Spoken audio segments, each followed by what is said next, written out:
بسم اللہ الرحمن الرحیم اللہم انی اسألک حبک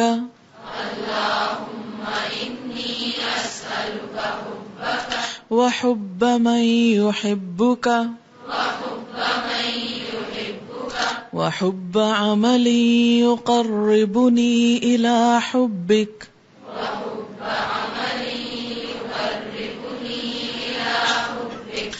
اللہم اے اللہ انی اسألک میں تجھ سے مانگتا ہوں حبک تیری محبت وحب من يحبک اور اس شخص کی محبت جو تجھ سے محبت کرتا ہو وحب عمل اور اس کام کی محبت یقربنی جو قریب کر دے مجھ کو الی حبک تیری محبت کے۔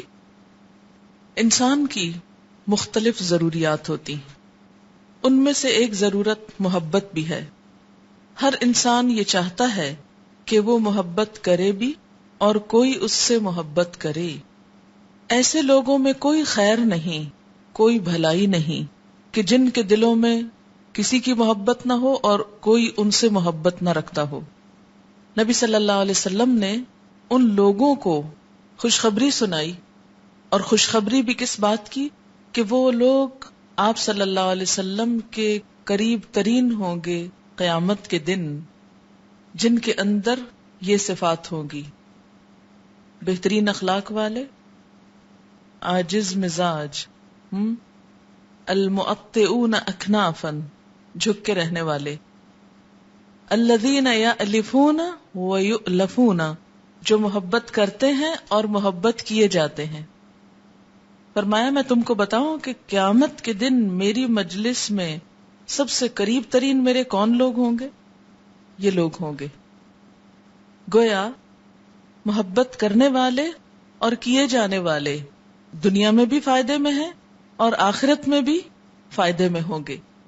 اسی طرح ایک اور حدیث ہے، حضرت ابو درداء سے روایت ہے، جس میں اللہ تعالیٰ فرماتے ہیں، حدیث قدسی وہ روایت کرتے ہیں کہ وجبت محبتی، عربی میں لفظ محبت کو محبت میم کی زبر سے بولتے ہیں، آپ اردو والا ہی بولیے، عربی نہ بولیں اس میں، کیونکہ لفظ جو معروف ہوں اپنی زبان کے وہ زیادہ بہتر ہے بنسبت دوسروں کی نقالی کی، لیکن مجھے جب عربی حدیث کوٹ کرنی ہے تو لفظ عربی کا بولا۔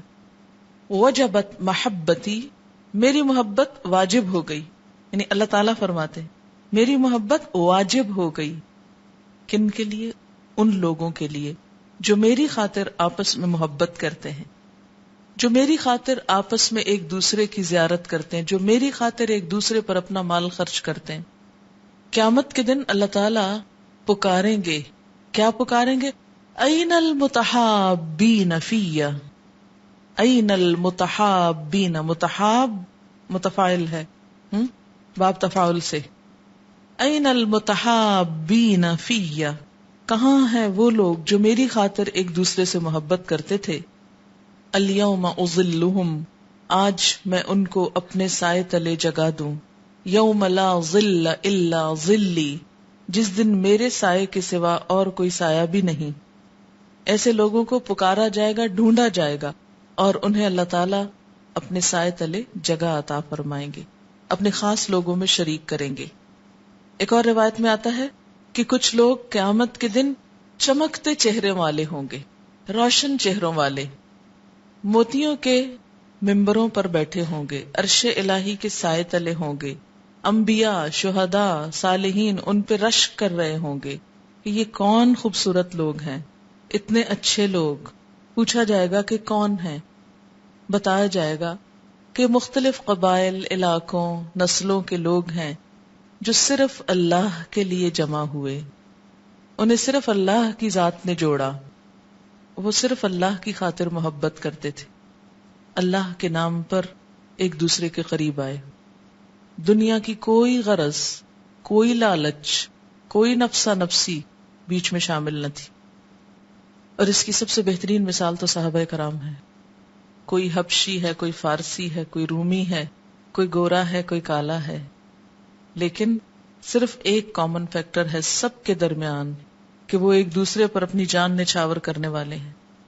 کہیں غیبت نظر نہیں آتی، کہیں بدگمانی نظر نہیں آتی، کہیں تانے دینا نظر نہیں آتے، صرف اللہ کی خاطر ایک دوسرے سے محبت کر رہے ہیں. ورنہ آپ کو معلوم ہے کہ خاص طور پر عربوں کے ہاں تو نسلی تعصب حد سے بڑا ہوا ہے کہ جو عرب ہی نہ ہو ان کا وہ کچھ لگتا ہی نہیں. لیکن اتنا مزاج کا بدل جانا، اس قدر سوچ کا بدل جانا کہ ایک حبشی سے، ایک رومی سے، ایک ایرانی سے ایسی محبت کی جا رہی ہے جیسے اپنے نسلی رشتوں سے محبت ہو، اور یہ محبت صرف دین کی خاطر، صرف اللہ کی خاطر، کہ سب رنگ، نسل، زبان، کلچر، ہر چیز سیکنڈری ہو جائے اور اللہ کا نام بلند ہو جائے. یہی چیز ان کے درمیان اتحاد کا سبب بھی بنی. اس لیے یہ دعا سکھائی گئی کہ پہلی چیز تو کیا کہ محبت جب مانگی جائے تو اللہ کی محبت مانگی جائے، کیونکہ انسان جس سے محبت کرتا ہے پھر یہ چاہتا ہے کہ وہ کبھی ختم نہ ہو، ہے نا؟ پھر اسے ختم ہوتے دیکھ نہیں سکتا، پھر اس کا ختم ہونا انسان کے لیے تکلیف دہ ہو جاتا ہے. اس کا جدا ہونا، اس کا ناراض ہونا، اس کی کوئی تکلیف، اس کی کوئی کمزوری، اس کی کوئی غلطی انسان کے لیے ایک بوجھ بن جاتی. یعنی جس سے آپ محبت کرتے ہو، آپ کیا چاہتے ہیں اس کے لیے بتائیے؟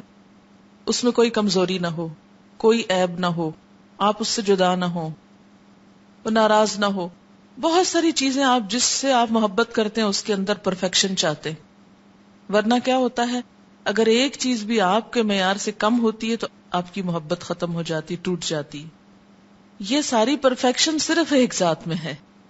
اس لیے محبت کا اعلیٰ ترین مقام جسے دیا جانا چاہیے وہ اللہ ہی کی ذات ہے.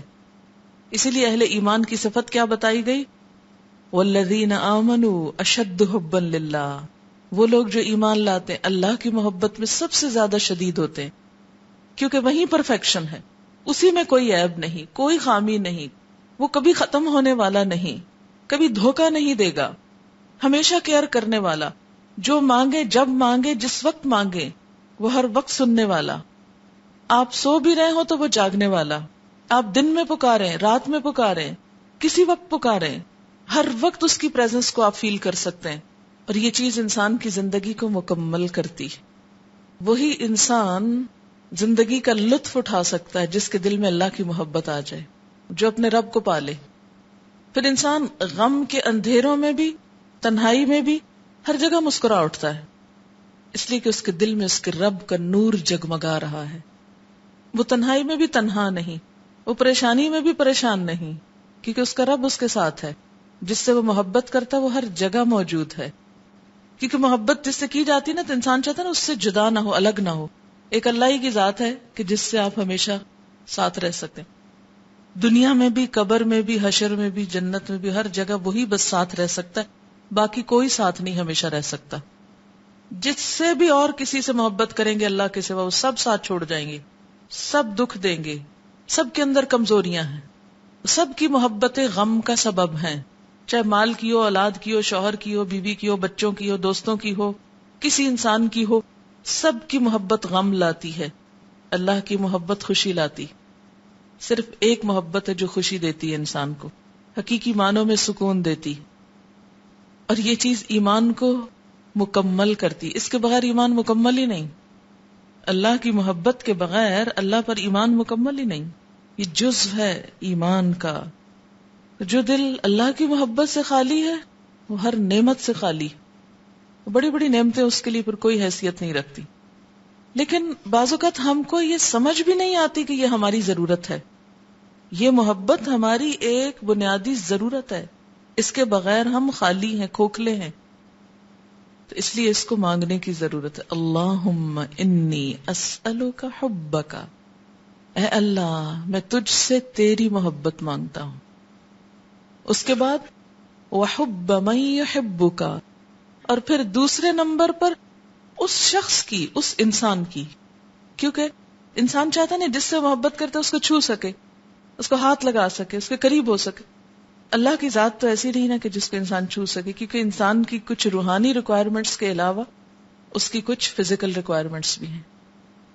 تو اس کے لیے کیا مانگا کہ وحب من یحبک، پھر اس انسان کی محبت مانگتا ہوں جو تجھ سے محبت کرتا ہو. کیونکہ پھر اس کے اندر بھی ایسی صفات آئیں گی کہ وہ دھوکہ نہیں دے گا، وہ غم کا سبب نہیں بنے گا، اس کی ذات سے خوشی اور سکون ملے گا، ایمان بڑھے گا، اچھائی کی طرف رغبت ہوگی، اچھی سوچ آئے گی، ایک نور آئے گا. لہذا اللہ اس انسان کی محبت بھی چاہیے، کیونکہ انسانوں کی محبت بھی انسان کی ضرورت ہے، انسان اس کے بغیر بھی نہیں رہ سکتا. لیکن کسی ایسے انسان سے محبت جو رب سے دور کر دے، اس سے بڑھ کر انسان کے لیے وبال کوئی نہیں. کیونکہ عموماً خطرہ پھر یہی ہوتا ہے کہ بعض اوقات ہم اللہ کے نام پہ دوستی کرتے ہیں اور بیچ میں سے اللہ ہی کو بھول جاتے ہیں، وہی غائب ہو جاتا ہے، پھر اپنی ذات آگے آ جاتی اور صرف اپنی ذات کی کہانیاں شروع کر دیتے ہیں. تو وحب من یحبک، اور اس کی محبت چاہیے جو تجھ سے محبت رکھتا ہوگا. کیوں؟ اس لیے کہ انڈائریکٹلی وہ انسان بھی ہمیں دراصل اللہ کی محبت کے قریب کرے گا، اس اصل چیز کی طرف لے جائے گا. وہ اپنی طرف نہیں لے کے جائے گا، وہ بھی اللہ کی طرف لے جائے گا، اور الٹیمیٹلی فائدہ پھر اسی چیز کا ہوگا جو اصل ضرورت ہے ہماری. اور تیسرے نمبر پر وحب عمل یقربنی الی حبک، اس عمل کی، اس کام کی محبت، اس کا شوق جو مجھے تیری محبت سے قریب کر دے. تو اس میں آپ دیکھیں، پہلے اللہ کی ذات سے محبت ہے، پھر انسان سے محبت ہے، پھر کام سے محبت ہے. یہ سیکوینس ہے. یعنی پھر وہ کام چاہیے. وہ کیا کام ہے؟ وہ کام صرف درس دینا ہی نہیں ہے، یہ یاد رکھیے.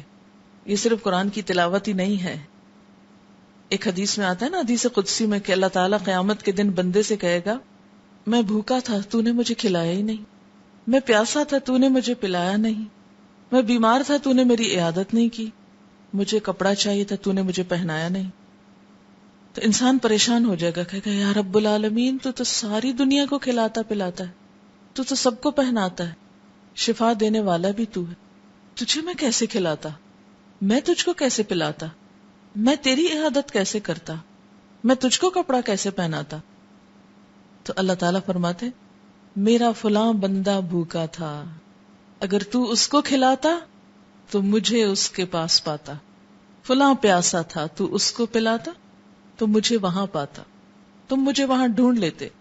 فلاں بیمار تھا، اس کی عادت کرتے تو میں تم کو وہاں ملتا. فلاں کے پاس کپڑا نہ تھا، تم اس کو پہناتے تو مجھ کو وہاں پاتے. ہر انسان کی صلاحیت مختلف ہوتی ہے اور ہر انسان کا عمل مختلف ہوتا ہے. ہمیں نہیں پتا کہ ہمارے بولنے میں اللہ خوش ہے، یا ہمارے سننے میں خوش ہے، یا ہمارے لکھنے میں خوش ہے، یا ہمارے کسی کی خدمت کرنے میں خوش ہے، یا مال خرچ کرنے میں. ہر انسان کے لیے کوئی خاص ایسا عمل ہوتا ہے جو دوسروں کو نہیں ملتا، وہ اسی کی توفیق ملتی ہے. ہر انسان کے پاس ایک الگ چیز ہوگی اور آپ کمپیئر کر سکتے ہیں اور اس کو تلاش کیجئے کہ جو اللہ نے خاص آپ کو دی ہے دوسروں کو نہیں ملی، وہ جو خاص اس نے ہمیں دی ہے نا، خاص تحفہ جو آپ کو ملا، کوئی صلاحیت ہو سکتی ہے آپ کی، اس کو ڈھونڈیے، تلاش کیجئے اور اس کو استعمال کیجئے خالص نیت کے ساتھ، اور اس خاص صلاحیت کے ساتھ آپ دوسروں سے آگے نکل سکتے. دوسروں کی نقالی نہ کیجئے. عموماً ہم کیا کرتے ہیں؟ دوسروں کی نقالی شروع کر دیتے، فلانا یہ کر رہا ہے چلو ہم بھی یہ کرتے ہیں. اس سے نہیں فائدہ ہوتا.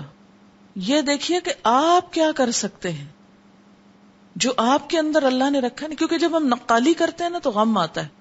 نقالی میں ہم دوسرے کے برابر نہیں پہنچ سکتے، نہ ہمارا قد دوسرے کے برابر، نہ ہماری شکل دوسرے کے برابر، نہ ہمارا مال دوسرے کے برابر. ایک گھر میں پیدا ہونے والے دو بہن بھائی بھی ہر چیز میں مختلف ہوتے ہیں ایک دوسرے سے. آپ کی ہر چیز دوسرے سے مختلف ہے. لہذا آپ کے اندر کوئی نہ کوئی ایک خصوصیت، ایک عمل کی قوت ایسی ہے جو دوسرے کے پاس نہیں. اسے جس نے ڈسکور کر لیا، جس نے اس کو مسخر کر لیا، جس نے پھر اس کو استعمال کر لیا اور اس طریقے کو استعمال کر کے وہ آگے بڑھ گیا نیکی میں، وہی خوش قسمت.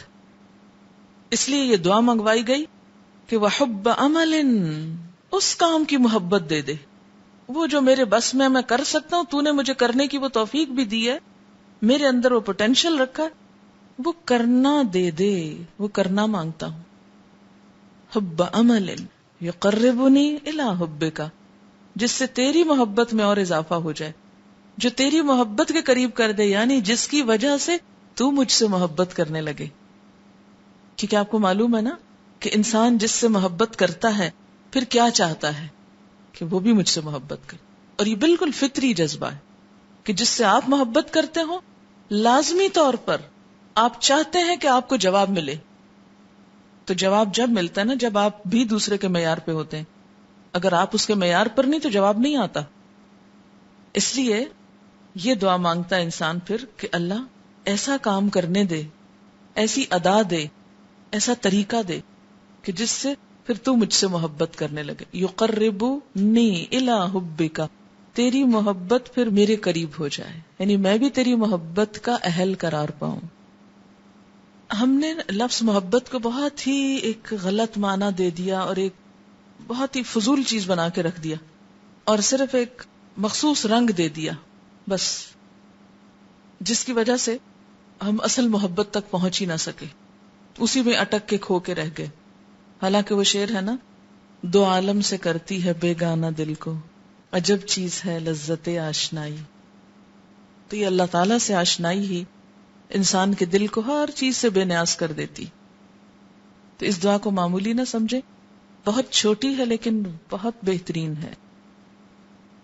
اللہم انی اسألک حبک